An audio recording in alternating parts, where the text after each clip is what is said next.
All right. Welcome to the show. Julian Serrano joins me for the second time in as many months. Excited to have you back, my friend. Oh man, thank you for having me. Dude, I'm excited about this because when we talked on the podcast last, you were preparing for Leadville, which is a big Yes. race. I think maybe we can just dive right into that. And for the folks who didn't listen to the first episode, go and listen to it. But Julian, if you could just start and just help us understand the world of ultra marathon running, what Leadville means, what it is, and then let's start diving in. I want to hear about this race, brother. Yeah, bro. So the Leadville 100 trail run. So basically in 1983, Leadville was supposed to be the capital of Colorado, right? They were on track to be a booming city that had a lot of import export through mining, through gold. And from one night to the next, everything came to a halt, right? And they ran out of gold. And long story short, the city went from having a population of, I'm pretty sure, 15 to 25,000 to like 2 to 3, right? People just dispersed.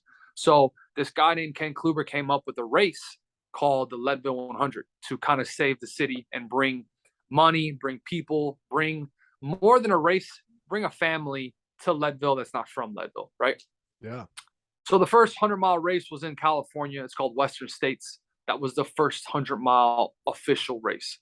The second one was the Leadville 100. So it's got a lot of history, starting in 1984. So to now, it's renowned. It's an extremely difficult race because of two reasons. You're running through the rugged mountains of Colorado, and it's the highest city in the contiguous U.S. I think I'm pretty sure it sits at 10,600 feet. So wow, it's up there, and you're running 100 miles at that altitude. So most people that train at altitude that are Olympic athletes are anywhere between 5 to 7.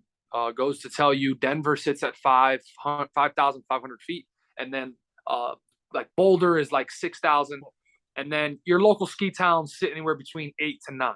Right. And when you're Denver, I mean, you get a whole nickname, the Mile High City. Leadville is almost 2 miles high. Right. Exactly. Yeah. So that is the most overlooked detail of this race and what makes it so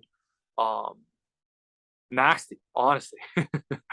You just, unless you live in Leadville, even the people that I talked to that I trained with when I was out there that live in Denver, that live in Boulder, even live in Breckenridge and near cities that are 8,000, 9,000.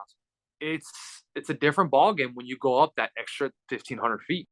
And they just, once the altitude gets a hold of you after 10 to 12 hours, it's a tough one to fight. It's tough. So yeah, no, I hear it, man. So you like, where should we start logically around this? Like, is it training? Is it like what happened at the race? Like, where take me on an adventure here, brother. Yeah. So basically, training for a 100-mile race, everybody says, "How do you do it? 100 miles, wow, this and the third." Our minds are shaped to what we put the expectation to be. So if I tell you, "Hey, Jake, we're going for a 3-mile run," all right, cool. You're looking at your watch. All right, we're about 2 miles. Oh, no worries. I got a mile left. Right, we'll be done. About 3/4 of a mile in, I'm like, "Hey, Jake, we're gonna go another 3 miles." Your mind is going to go into a panic mode, right? It's going to get overwhelmed because you're immediately going to think of the next 3 miles, not just, "Hey, we'll just knock it out 1/4 of a mile at a time." So going into this race, you have to train your mind to be very present, to be very focused on what you're literally doing. And it sounds corny, it sounds cliche, but the moment you get into this mindset of, "Oh man, when I'm done with this race, I'm never running 100 miles again," or, "Oh, just get to that 50-mile mark," and you're on mile 10, 20, even 30, like, that's a bad spot to put yourself in because you will get overwhelmed by just traveling half a mile in the mountains is a distance. I mean, anybody that's been hiking, if you say, "I went on a 3-mile hike in the mountains," that's a big difference than saying you went for a 3-mile run, right, on flat ground.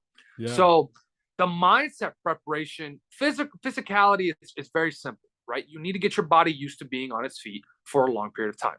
Running, walking, hiking. With Colorado and Leadville 100, the biggest thing that you have to prepare for is climbing. And you have to prepare for your legs being really tired and then climb and then run again.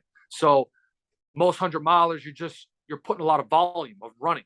This race, you have to put a lot of hiking, right? A lot of incline walking, which coming from Miami, we are at negative sea level. So the only mountains we have are bridges, and the only climbing you can do is on a stairmaster or a treadmill, What right? what's a And that's a 15% grade, which is a joke. what's a hiking like? Is it a walk hike or is it like, like a speed hike? Like a I mean, like you're pushing. I mean, you're definitely pushing, but we'll get more to that okay. in a little. I'm glad you said that. So preparation wise, man, um, you want to be averaging about 50 miles a week running, comfortable, right? Not hard, easy running. So anybody out there that doesn't run, and I say easy running, you're like, what does he mean by easy running? Most people cannot go run a 3 mile run without stopping, and they go expecting that they can, and they can't, and then they get overwhelmed and say running's hard. Well, no, you probably have to run walk, right? And it's got to be easy. Your first 6 months of training as running has to be easy, because if it's not, you're gonna get hurt. Your ego's gonna get hurt. Like, a lot of things are gonna happen.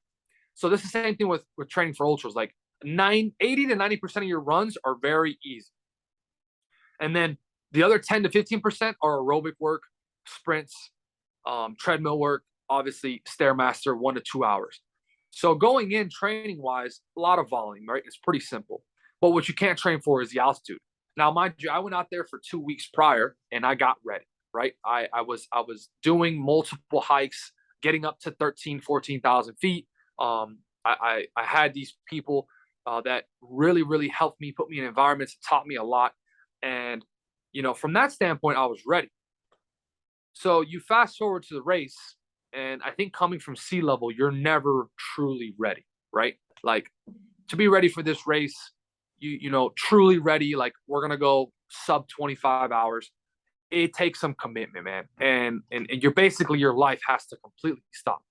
And mine didn't, right? We do a lot of things with the project, with work, with so many things. So we get out there, and this year, my primary focus from last year was to just stay present and enjoy the moment, right? Embrace everything, the good, the bad, the depression, the dark holes, the really highs that I hit, and understand that neither of them are going to last, right? Yeah. During the race and after the race. So I was really present in the aspect of just fucking enjoying everything. And you got Um, just for folks who are listening as well, you got hurt last year while you were yes, running at Leadville. yes, I hurt my ankle at like mile 8, and then I didn't make the time cut off at mile 38. So these races are set up to be challenging and to be competitive. So what they do is you have to hit certain mile marks by certain times. If not, you're off the course. So you can't just go out there and say, I'm going to walk the whole thing, and if I finish in 2 days, cool. Like, that's not how it works. So the mindset and the goal was to make the first 50 miles as easy as possible. They say the race doesn't start until mile 62. So that's exactly what I did, man. And when I hit mile, I don't know, 26, about a marathon, I was really worried because my legs were thrashed, bro. And this is where the altitude comes in. Effort was easy. Effort was good, comfortable. I was comfortable. I wasn't pushing hard. Heart rate wasn't skyrocketing. Like, I was good. I was staying on top of my nutrition, hydration. Like, I was hitting everything that I had to hit. But what you can't mirror is the altitude. So they say altitude is 2 to 3 times the effort at regular sea level or wherever you regularly train. So while my effort was easy, for me, the altitude doubled what I was really putting out, right? So when I hit that 26 miles, I was worried. And I came into the aid station and I was all smiles, and they're like, "How you feeling?" I'm like, I'm good. We just got to keep moving. So once I left them, from 28 to about 38, the next 10 miles was a all out war. Mentally, I questioned a lot of things.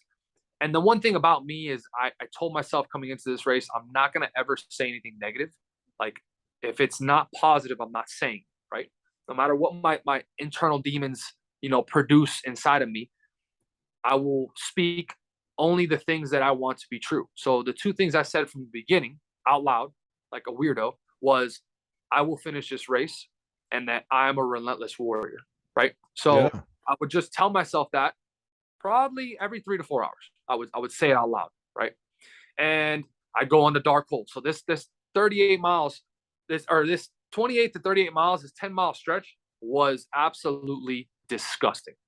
So much doubt, so much negative self-talk, and they say 100-mile races are life journeys in a day, and I truly believe that because you have so much to deal with in such a vulnerable state.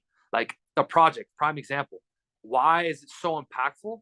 They put you in a really vulnerable state, and when you become really vulnerable, you honestly see the world as it really is, right? Like when you're comfortable, when you're in the AC or you're in the you got a fire going, that's not reality, bro. That's we've created this comfort.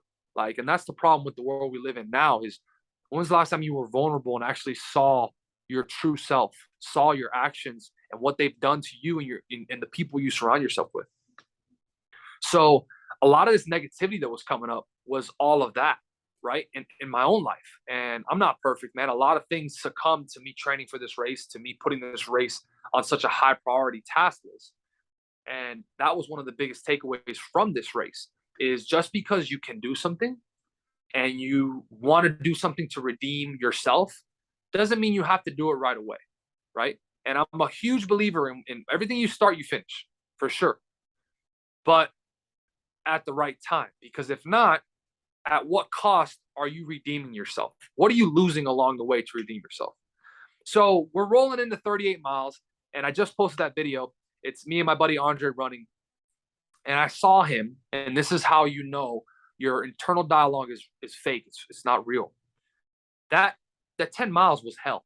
As soon as I saw my buddy Andre, dude, my entire world shifted, right? And it's that tribe mentality. Like he's a part of my tribe. Like that's my brother. My entire world shifted to like stop being so selfish. This is bigger than you. You've got a lot of people that are watching you and that are going to change their life by the way that you operate, right? By the way that you perform in this arena. Yeah. And he told me something I'll never forget. That shit is like ingrained in my head forever. He said, dig deep. This is an opportunity of a lifetime, right? And I'm applying that to everything I do now in life. Like, no matter what happens, like this right here is an opportunity of a lifetime. Being on this podcast, it truly is. Right? I could walk out the door, get hit by a truck, and this could be the last spoken word that I give to the world, the last gift I give to people. Right? So that dig deep. This is an opportunity of a lifetime. I'm gonna get it put on a shirt. Like that is so. It sits so deep with me. And what I didn't know was what I just went through was a cakewalk compared to what lied ahead. But like we talked about, I was super present. I was not focused on what lied ahead at all. I was focused on what do I need to get through. So at this point, this is an aid station called Twin Lakes. Twin Lakes sits at 38 miles. And from Twin Lakes, you have to go to the 50-mile mark, which is 12 miles away, turn around, and then come back. The kicker is your crew cannot go to the 50-mile mark. So you're going to be gone for 24 miles before they see you again. This part of the race to go to the 50-mile mark is the nastiest part of the course because you have to climb 5,000 feet. You've got to, it's disgusting, right? It's just an all-out dogfight. And that's why they say the race doesn't start till you get back to this aid station, which is at 62 miles. So it's called Hope Pass. And it's a truly magical place. It's really cool. They take like 2 to 3 days out. They pack llamas for the aid station to get the aid station up at Hope Pass, which sits at about 13,000 feet. So at this point, bro, I am struggling. The altitude is starting to really, really bother me to the point where when you were saying hiking, you want a consistent hike, right? We're shooting for a 15 to 20-minute mile. At this point, going up Hope, I was doing, I don't know, I think it was 40, 50-minute miles. Like, that's slow, extremely slow. And Hope is it's 4 miles exactly straight up. And what I mean by straight up is you're hiking straight up. Like it doesn't even out. Like it's just hike, hike, hike, step, step, step. And all the way up till you get to the top. And then you got to go down the backside. Well, I came into this race a pretty big dude. I mean, I think I clocked in at 233, 235. And with altitude and eating and drinking, I was pushing 240. Easy. How tall are you again? 6'3". 6'3", 225. No, 235. 235 coming into a 100-mile race. Yeah. It was not a good thing. It was terrible. At this point, bro, I had never had this happen in my life. My knees were thrashed, completely wrecked, right? And the goal is when you hike up, everything that goes up must come down, right? And when you come down, you can move a lot faster. I have never had a problem getting down a mountain quickly, right? You get back some time. You usually can cut it in half. So if it takes you 3 hours to get up, you can get down in an hour and a half, which is huge. So I get to the top of Hope, and I was so grateful that I got through that section. And now my mindset shifted to making the cutoff at the 50-mile mark, turning my ass around, and getting right back to my crew, right? Well, as soon as I started running downhill, dude, it was just so fucking painful. Well, whatever. I did the best I could. So now I'm fighting pain, and I'm fighting running efficiently to not get hurt, right? Because your highest risk of injury is running down a mountain. So I'm running down, and I'm seeing some of these pro elite ultra athletes, elite guys. I'm just not passing. I'm coming down into 50 miles. They're coming out, and they look like hell, dude. Straight dog shit. I mean, I'm telling you, dude, elite ultra runners. These guys run across the world. They are fucking legit. And Leadville just chewing them up and spitting them out, just like it is everybody else. It's just a relentless race. It's the altitude, man. You're just so long up there at that high of running. It's just insane. So I just get down to 50 miles, and I see this bus, dude. And the bus they call it the Magic School Bus. You just tap. You say, I'm done. I'm not going to go back up the treacherous that I just went down. And they take you back to Twin Lakes. Nice, easy ride. They even give you coffee in the bus. And you call it a day. Like you're okay with 50 miles. 50 miles is okay for you.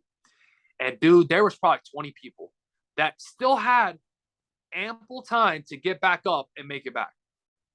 They just said, I'm done. And I looked and I thought about it, right? I looked and I was like, damn, that seems nice. Like that seems like, that seems cool. And then I remembered that that's not what I was there for, right? That like everything that I was feeling tomorrow was going to be gone. So I obviously turned around, went right back up. At this point, I meet up with our brother, Garrett. He was your battle buddy. He was my battle buddy in the project. Shout out to my South African buddy, man. That dude is a savage. He is a savage, man. I light up, bro. And I'm like, Garrett, like, what's going on? And he tells me, I'm hurt, dude. My knee is fucked up. I fucked up my knee. I said, listen, man, don't worry about that. That shit doesn't matter right now. What matters is you and I are going to get the fuck off this backside of this nasty mountain together. We'll just keep a good pace and we'll be together. Bro, sure shit. We projected fucking, I think 2.5, 3 miles of just treacherous uphill fucking grind. And I'll never forget this moment in my entire life. At this point, the sun is completely about to set, and we're in between this mountain range, and it is gorgeous, man. It is unbelievable, this view. And I said, Garrett, no matter what you go through in life, there's always beauty. You just have to look.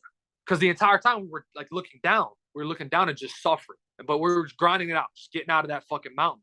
And we looked up, and it was beautiful, bro. It was like that pinkish sunset. It was unreal. Well, we get to a point where Garrett's like, dude, I can't anymore. My knee is thrashed. And now we're fighting the next cutoff, right?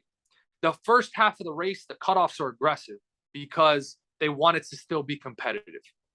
What I mean by first half is the first 15 to 20 hours of the race, the cutoffs are aggressive. Well, I'm looking at the watch and I'm like, hey, dude, if we don't keep moving, we're not going to make it back in time. And he's like, dude, my knee. I'm like, all right, dude, you figure out your knee. I got to go. Straight up. I can't, dude. I just was thinking about everybody that's depending on me and my opportunity. And it was selfish for sure. But at the end of the day, I got up to that top and I looked at my watch and I was like, you have an hour to go 4 miles, which sounds like plenty of time with fresh legs and not a pitch black, dark mountain you got to traverse downhill. So I'll never forget, I'm running into this aid station and the guy's like, what do you need? I was like, let me have 2 waters real quick. Took 2 waters down. I was like, hey, what are the chances I'll make it? He's like, it's not looking good, dude. You've got to run. Like it's a tight timeline. As soon as he said that, I just sent it, right? And again, it's dark. You're fucking, it's so crazy because you can only move so fast before you hurt yourself, but we've got a cutoff to make. So because if you hurt yourself, you're done, right? So I'm like, all right, let me get out of this trail, which is 4 miles, and then it's an easy 2 mile run to the next aid station, which is like pretty flat. At that point, I could run probably an 8-minute mile. I could push an 8-minute mile. I get out of that fucking trailhead, and dude, I'm done. Like I look at the watch. I think I have like 12 minutes. I'm like, I'm not gonna run a 6-minute mile. Mind you, I'm exhausted. I've been up at this point 20. I've been up a day, and I'm like, I'm just not seeing. I'm not understanding time well, and I'm like, you know what, dude? Even if you don't make it, like finish this shit like a warrior. Like be. And I told myself, be a warrior, and run. Right, run. If you don't make it, you don't make it. So that's what I did, dude. I just turned off my mind and just ran as hard as I could. I think I was running like a 9-minute mile. Like it wasn't fast, but in the state I was in, I was moving. Long story short, I make the cutoff by 2 minutes, 2 to 5 minutes, something insane, dude, insane. Well, I had already chopped up in my mind. I didn't make it, bro. I was like, it is what it is. Like, hey, dude, just accept it, bro. Acceptance is a high frequency emotion. Regret is not. You just, again, you put yourself in a situation where it was too much, and you're going to learn a lot from this. That was my acceptance. I already had a DNF Instagram post. I already had a Facebook. Hey guys, I didn't make it. You were working it all through your head. You were thinking about, you were already in the comments section replying to people that were like, oh, at least you tried, right? Dude, 100%, bro.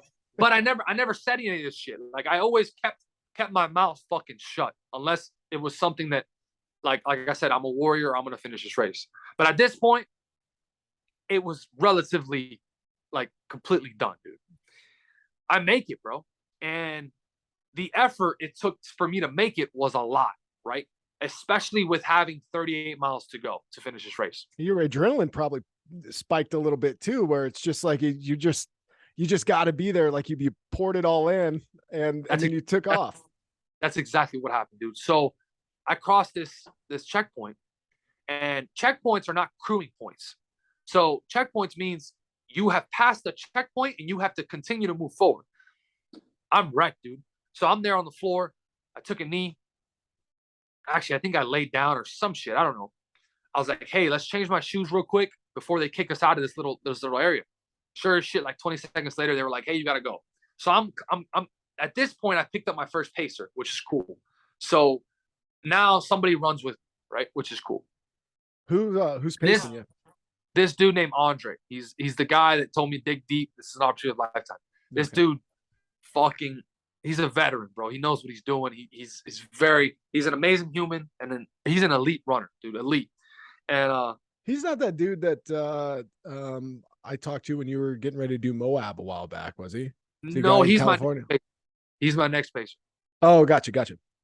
So, dude, I was done. I was done, dude. And now I had to change. And this is the ability of the mind. At any given moment, you have to be able to pivot and get back in the fight, right? And that's the biggest lesson I took out of this race is you're always in the fight as long as your mind is willing to fight, right? As soon as your mind says, I'm not fighting anymore, as soon as you give up, you're done. And the entire race, I never gave up, bro. I always had hope. Even when I came out of that 4-mile trail and I was like, dude, you ain't gonna make it. I was like, well, just run it anyways, right? I still had hope. It was minimal, but I still had hope. So at this point, I was depleted. It was dark. I was tired. And I literally just trusted my pacer, dude. He's like, listen, bro, the next hour is going to be the hardest part of this race. You're going to feel terrible. You're going to feel nauseous. You're going to feel like you want to throw up. I'm going to force feed you, and you're going to get your electrolytes. You're going to get back to a level of performing. And I'm like, this dude is insane, bro. Like, there's no shot in hell I'm finishing this race. This is what's going through my mind. But we're slow hiking, right? We're hiking back. And that's the thing about Leadville, dude. You run on flat, but it's very minimal. You're usually running up or running down. And at this point, we're not running. We're just slow hike. Now, we're passing people, and it's carnage, bro. There's people crying. There's people on their knees. There's people puking. Like, it's bad. Like, this fucking race is just fucking dudes up. And I feel terrible, but we're moving, right? We're moving. Fast forward an hour and a half. I look at Andre, and I'm like, hey, dude, I'm ready to go. And he looks at me, and he smiles. He's like, you ready? I'm like, yeah, let's go. And we ran the next, I think it was 9 miles, which is insane. Like, how do you go from that state to running and feeling amazing? The body is just, it's incredible. Once you fuel it correctly, you can really bounce back from anything. And you know this from the project, right? You get put in a deprived state from nutrients, and as soon as you get nutrients, like, you feel better. Honestly. Oh yeah, 100%. So, dude, we were taking souls, bro, straight up. I mean, we would be running, and it's dark as shit, dude. I'll never forget. We stopped one time. I had to take a pee. We turned off our headlamps. We looked up, and you see that poster behind you? It was, shit you not, just as vivid as that, bro. Oh, it was unreal. And every time I saw a headlamp, I looked at Andre and I said, hey, dude, that's another soul. That's more energy to take. Let's go get him. Oh, you turned into Highlander out there. Dude, we'd run. There can be only one. Dude, and we would just, one person at a time, bro. One person at a time. And we would just take their energy, dude. And that shit is real. As soon as I would pass them, I would receive energy, and I would keep running. The next station we roll into, I pick up Hector. At this point, my mindset has shifted to, we're finishing this race no matter what. Like, nothing's gonna stop me. And from then on, dude, it was nothing but smooth sailing, dude. It was eat, drink, hike. If I was going up, run. If I was running down, and repeat. As soon as the sun came up at about 7, we were coming around the lake, and it was a sight to see, dude. It was so beautiful. It was so quiet. It was unfucking real. So yeah, bro, the biggest takeaway I got from this whole experience was, you can't do anything alone. Like, my team, my crew, everybody involved was huge. Fucking the mind is everything. Like, you like, I wasn't 100% prepared for this race, but what I was prepared for was to feel like shit, to never stop fighting, right? Yeah. I was prepared for 30 hours. That's the cutoff of the race. I was prepared to fight for 30 hours, right? And honestly, we got to a point where I looked at my wife and I said, I don't give a fuck if I miss a cutoff. I'm running 100 miles. Like, I'm going to finish running 100 miles. And she's like, you're going to finish the race. You're going to finish the race. And I'm like, yeah, I know I am. I'm just telling you. If something happens, like, we're finishing this race. And I'll be honest, man, I crossed the finish line, and all of the. And how much? So it's 30 hours. What time did you finish in, or does that matter? Or? Yeah, so I finished at 29 hours and 20 minutes. So I had 40 minutes to spare. Wow. Yeah. Savage. So I had elite runners finish 15 to 30 minutes before me. There was a guy that is so badass. He was in 3rd place all the way to mile like 75 or 80. Completely broke down, took a 6-hour nap, woke up, walked the rest of it, and then he finished like 30 minutes before me. Yeah. But still, there's like, levels to this game. Yes, and it still goes to show you, like, the altitude levels the playing field out completely for everyone. Yeah. So, yeah, bro, it was amazing. It was an experience that changed me forever, and I'm super grateful that God has given me the body, the mind, and the spirit to do those type of things. So, how long ago did Leadville finish? That was about a month ago or 3 weeks ago, something like that. August 20th. So about coming up on 3 weeks. Coming up on 3 weeks. So since Leadville, you say it's a transformative experience, it's a changing experience, it's giving you some pause and some things to think about. How are you Right. different? So the biggest thing I'm different from is understanding that the present moment is the most important thing on planet Earth. Yeah. Money's not important.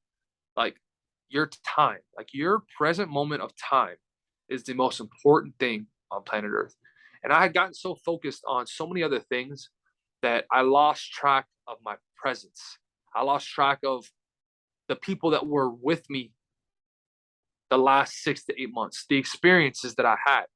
And I didn't fully appreciate them. I didn't fully embrace them. I didn't fully understand that like this is important. Like this right now is important.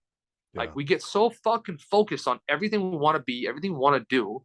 Like this right now is huge. Like this is a part of the journey. Like you cannot overlook the present. And that's life, dude. So fast forward to last week, I joined jiu-jitsu gym here in Miami, and it is a new chapter in my life, dude. It's a new journey. So now I'm just focusing on being the best Julian I can be. Yeah, well, you're out at not just a jujitsu gym, you're at a really freaking cool, really awesome, well-known jujitsu gym with Fight Sports out there in Miami. How's it been, man? How's week 1, week 2 been?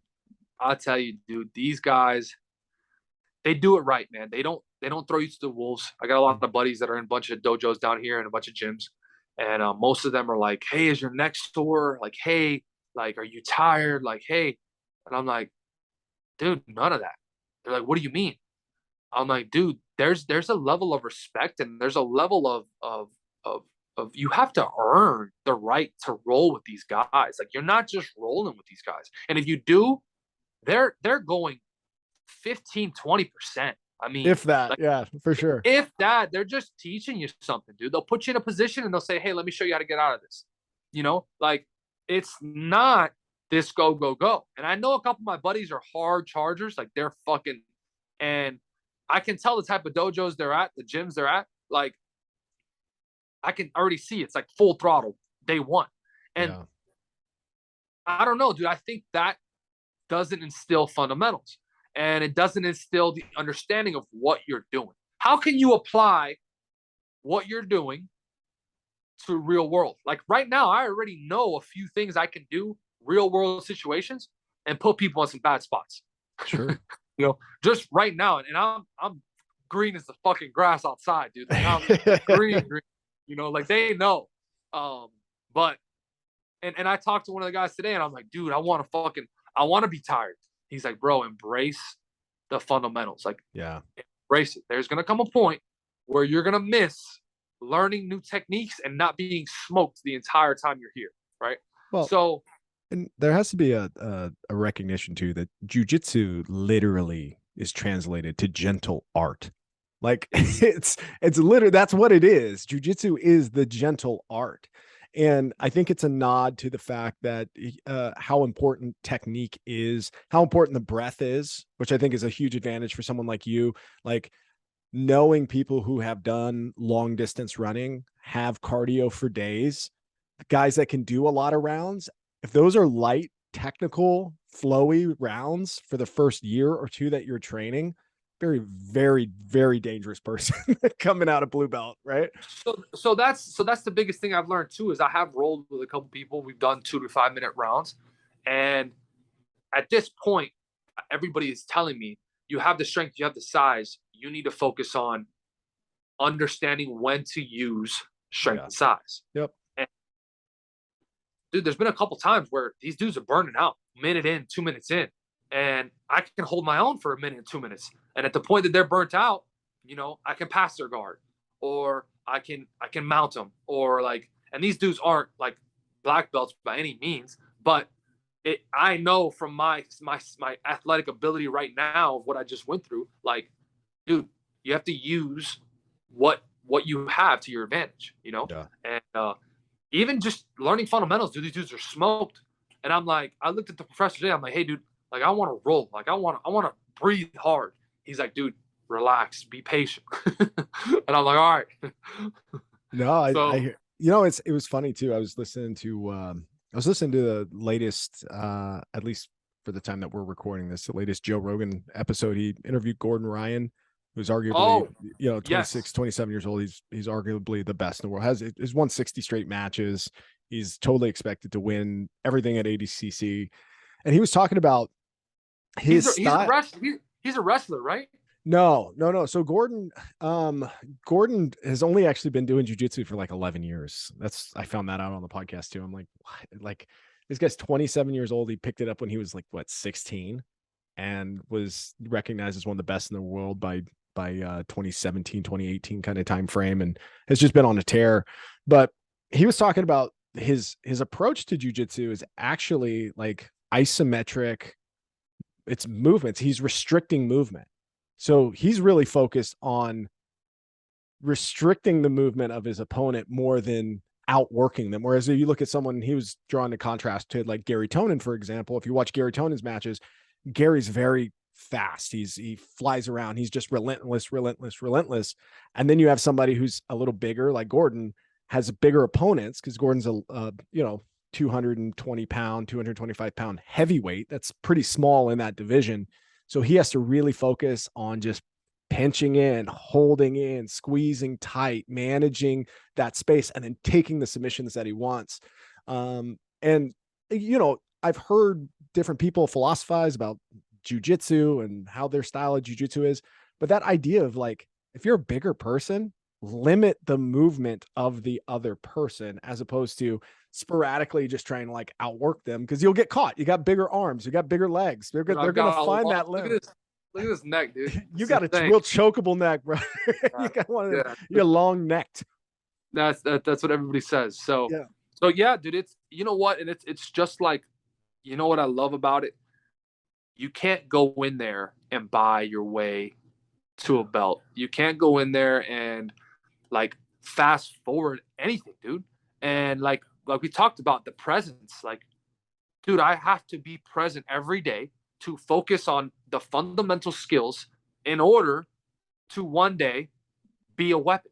Because right now, I'm a fucking liability, hands down, when it comes to like martial arts, you know? And then like it's like overwhelming to the fact that like, dude, jujitsu is one octopus leg of 8 others. Like, Oh dude, yeah. then you have striking, then you Yeah. have Got to wrestle. fucking Got to like, get that Muay Thai. Got to get that judo. There's really great things to learn, especially when you're double clicking in all kinds of different martial arts. I went to a camp once, and I did a little Muay Thai in the past. I had never heard of French savate, which is a type of kickboxing, and it's a popular type of kickboxing in France.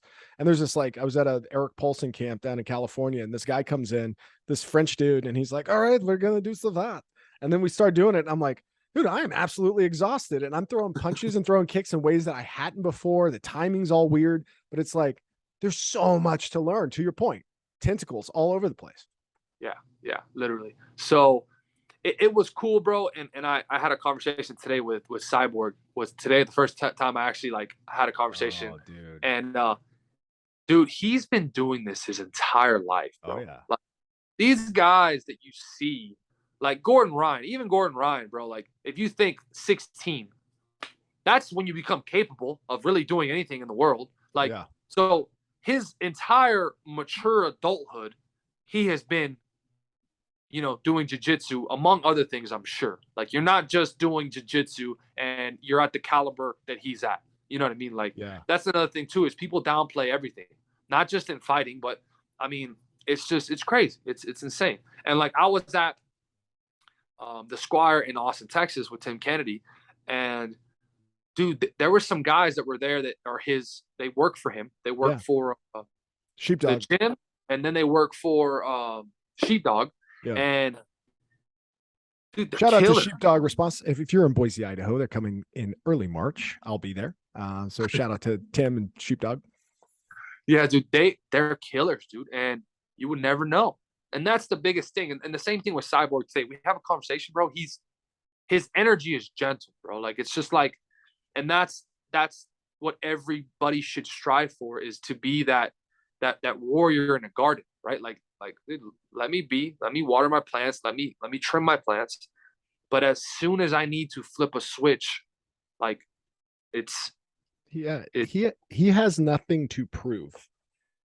You know what I it's mean? Like it's that's a powerful thing internally when you've been there at the top of the game, or that you're so comfortable in your martial art that 99% of the people that you encounter, you have you have handled. There's that 1% that's wild. Everybody can get caught with a punch. Like there's all kinds of crazy shit. You look at Leandro Lowe, who was tragically murdered in Brazil. yeah. He's at, I heard this story too in a couple different podcasts that I listened to, but a guy comes over, takes a bottle off of a table that he's on, like that's at his table. He goes up and he goes, "Hey, what's going on here?" They get into a tussle. The guy's at purple belt in Brazilian Jiu-Jitsu. Leandro is amazing, world champ. He mounts him. He goes, "Hey, we're done. Like, are you good?" The guy's like, "Yeah, I'm good." He gets up. The guy stands up and then shoots him in the head. Right? Like, the world's a crazy place. Yeah. Right. Yeah. And so when you start talking about those tentacles and this guy happened to be military police, and there's a whole situation in Brazil about prosecuting him and all this other stuff. But the reality is, like, you gotta the firearms training, the awareness, the understanding of the situation and where you're at and what people are capable of. And Dude, it's one of those things like jiu-jitsu in that case. That's a prime example. It's not enough. Dude was a champion. I mean, what you put him, he's a part of that 1% where he's the man. He's better than 99% of the people he encounters, Yeah. and still wasn't enough, dude. It's just one of those things. So now, bro, it's just I'm on the journey of becoming the best me, dude. Like honestly, I overlooked a lot of little things, and the little things matter, dude. The details, they matter. They really do, man. Like how you present yourself in all aspects matter. You can't. And that was just it, bro. I did an amazing thing of running 100 miles, and I dropped the ball, and I'll say it, in a lot other areas of my life, the fire department, my relationship with my wife, like, it's one of those things, like, and I've never wanted to become a person that neglected things to achieve a certain outcome, because at that point, you lost your soul, dude. You lost who you are, and for what? It's like that saying, like, you make it to the top alone. Was it worth it? Like, no, it's not worth it. Like, we're not supposed to be alone ever. We're tribal people. We're supposed to be surrounded by a tribe, our tribe, and so yeah, dude, it's exciting. Dude, I am so excited for you. Like, I know you really wanted to get back to Leadville. I'm excited that you shared the story. I'm excited that you learn stuff along the way, important stuff, being present. I think as far as the balance and life and things, it's funny. I think about the word balancing act, which is often used when we talk about balance. Like, life is a balancing act. Act is short for action, which means you have to be constantly taking action to keep things in balance. Right. So it's usually those areas of your life where you stop taking action that start to get out of balance, right, to everything else. And so you got to make sure the plates that you're spinning are the ones that you can see in front of you, or they're the ones that you can manage. And, sometimes for me, I get in the same way. As like, I get hyper focused on one thing and I just forget that I got that spinning plate there. And I'm like, oh my God, like, I'm sorry. Like, I own this. This is not what I wanted at all. This is not what I wanted. Like, if you think that this is what I wanted, it totally wasn't. And I failed, and I got to figure it out. And that's just it, man. Like, and it's not the critic who counts; it's the man in the arena that matters, right? Yeah, that's and right. That's Theodore Roosevelt. It's one of the best quotes in the history of the universe. Yeah. And like, you don't know what you just said until you embark on this journey of life. Like, to you make the mistakes, to you, like, let's say, like, none of the mistakes happened and I finished Leadville, I wouldn't have the perspective I have. I wouldn't have changed. Julian wouldn't have progressed, right? Yeah. And I truly believe ultra running changes humans quickly. Yeah. But it comes at a cost. It comes at a cost. So it's a lot of commitment. And there's commitment in all areas of life needed, but like you need to understand how much and when enough is enough. Same thing too, man, with jiu-jitsu. Like I'm very understanding to the point of this is not like, dude, they were grappling in there today. I think there's 8 of them that are going from the gym. They're going next The week. 80cc. Yeah. I'll be there. Las Vegas. Dude, getting after it. Jake, Oh, yeah. they're teaching us, and like, dude, I can't stop but look over. Like, dude, just assassins, bro. Monsters. Assassins, just getting after it. Cyborg, one of them. And like, dude, they're just getting after it. And I'm like, dude, that's their job. Like, they come in here 2 to 3 times a day, work out twice a day, go home, rest, eat right, repeat, repeat, repeat, repeat, repeat, repeat. Show up next week, and they're at that's the Super Bowl, dude. That's the Super Bowl. You know, that is the Super Bowl of our sport. It's game time. So that's not me. You know, what is me? I'm gonna do me to the best of my ability.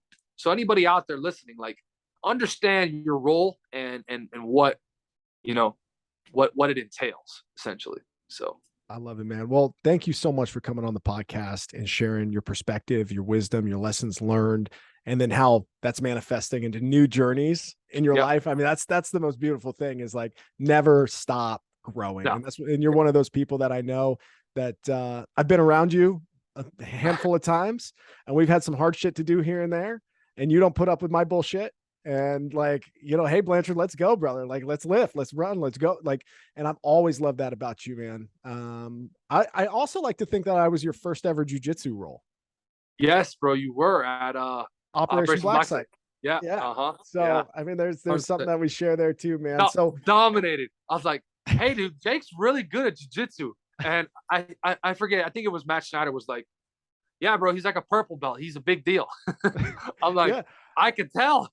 Well, yeah, you know, you're halfway to your journey at black belt. It's so funny. I was at that origin camp just before we wrap up here. I was at that origin camp, and it's like watching people's progression is phenomenal. And you know, that's a camp where it's like a bunch of people come in to Maine for 7 days, and then you just train jujitsu all day, every day. Right. Absolutely love the experience.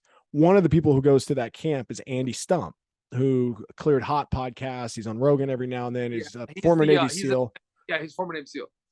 He's a squirrel suit guy. Used to jump, base jump, and squirrel suit stuff, and all this all the time. Phenomenal human. His wife, Leah Stump, phenomenal jujitsu black belt instructor out of Whitefish, Montana. And I rolled with Andy last year. He was a purple belt. And I did all right. Like we had a good roll. I'm a purple belt. He's a purple belt. You know, I give him the nod. He's definitely better than I was, but like, he's fantastic. He's an athlete. He's a machine. Right. This year, he's a brown belt, and he's been training a lot. And really? He fucking ate my lunch, buddy. Did he? Yeah, we rolled in the gi. I was 6 minutes, and he was, dude, he absolutely eviscerated me.